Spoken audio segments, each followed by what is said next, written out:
اور رحمان کے بندے تو وہ ہیں جو زمین پر آہستگی سے چلتے ہیں، اور جب جاہل لوگ ان سے جاہلانہ گفتگو کرتے ہیں تو سلام کہتے ہیں، اور وہ جو اپنے پروردگار کے آگے سجدے کر کے اور عز و ادب سے کھڑے رہ کر راتیں بسر کرتے ہیں، اور وہ جو دعا مانگتے رہتے ہیں کہ اے پروردگار دوزخ کے عذاب کو ہم سے دور رکھیو کہ اس کا عذاب چمٹنے والا ہے، بے شک دوزخ ٹھہرنے اور رہنے کی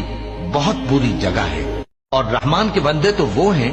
جو زمین پر آہستگی سے چلتے ہیں، اور جب جاہل لوگ ان سے جاہلانہ گفتگو کرتے ہیں تو سلام کہتے ہیں، اور وہ جو اپنے پروردگار کے آگے سجدے کر کے اور عز و ادب سے کھڑے رہ کر راتیں بسر کرتے ہیں، اور وہ جو دعا مانگتے رہتے ہیں کہ اے پروردگار دوزخ کے عذاب کو ہم سے دور رکھیو کہ اس کا عذاب چمٹنے والا ہے، بے شک دوزخ ٹھہرنے اور رہنے کی بہت بری جگہ ہے۔